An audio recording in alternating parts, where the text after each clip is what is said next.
गुड्डू कुमार जी, बिहार पटना से। राधे राधे। राधे राधे महाराज जी, आपके चरणों में कोटि कोटि प्रणाम। महाराज जी, हमारे शरीर से जो सही गलत कार्य करने के लिए जो विचार आते हैं वो कौन से शरीर से आते हैं, अंतःकरण या कारण शरीर से? अंतःकरण। अंतःकरण। विचार करने की सामर्थ्य बुद्धि में है। जो विचार क्रिया में उतरता है वो संकल्प मन में है, और जो क्रिया करने का अहंकार है वो अहम में है कि मैं करता हूं, और जो उस क्रिया का चिंतन होता है वो चित्त में। चारों एक साथ कार्यरत रहते हैं, मन, बुद्धि, चित्त, अहंकार। ये अंतःकरण चतुष्टय चार कहा गया है पर एक ही है। निश्चय करने के कारण विचार का, बुद्धि, क्रिया में उतारने का संकल्प, क्रिया का चिंतन चित्त, और क्रिया स्वीकृति अहंकार। ये चारों बातें अंतःकरण में होती हैं।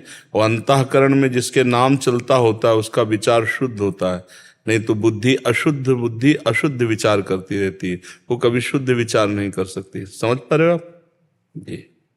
महाराज जी, इनका एक और प्रश्न है कि महाराज जी, जितनी आप सत्संग करते हैं, श्री जी एवं गुरु के प्रति अनन्य आश्रित प्रेम भावना बात भी होती है उसमें, उतना हमसे अभी बन नहीं पा रहा, जबकि आपका दिया हुआ राधा नाम निरंतर जप करने का क्योंकि अभी आपका लक्ष्य नहीं बना है। एक क्षण भी हम पीड़ा में नहीं रहते, भयंकर पीड़ा है शरीर में। क्यों? क्योंकि हमारा लक्ष्य प्रभु है, तो कोई भी हमें परास्त नहीं कर सकता।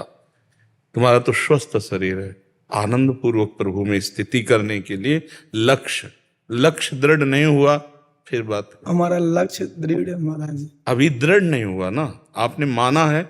दृढ़ हो जाएगा तो उसकी पहचान है। नहीं खान पान ते भावे है, नहीं कोमल वसन सुहावे है, सब विषय लगे ते खारा है, हरि आशिक का मग न्यारा है। हरि का जो आशिक है वो तो ब्रह्मादिक के भोग सब विषम लागत ताहि, नारायण ब्रजचंद की लगन लगी है जाए।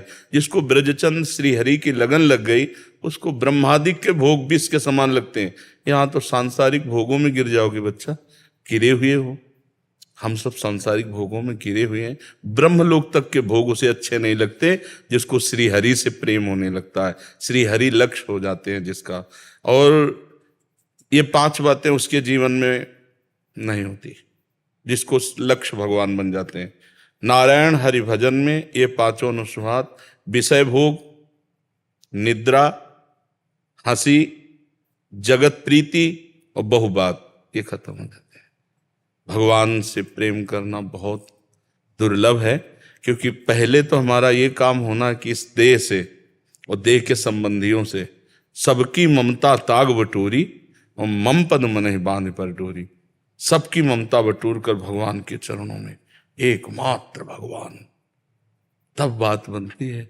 अभी तो हम जैसे हाथ पे हाथ रखे बैठे हैं और चाह कर रहे हैं कि खेती हमारी बहुत अच्छी उदय और उसमें हम बहुत अन्न प्राप्त करें, तो फिर हमको हाथ से हाथ हटाकर मेहनत करनी होगी, हमको कर्तव्यशील होना पड़ेगा। ऐसे ही अपनी इंद्रियों को विषयों से हटाकर, मन को भोगों से हटाकर प्रभु में लगाना होगा, और लक्ष्य दृढ़ रखना है। चाहे दुख आवे चाहे सुख, वीर तुम बढ़े चलो, धीर तुम बढ़े चलो।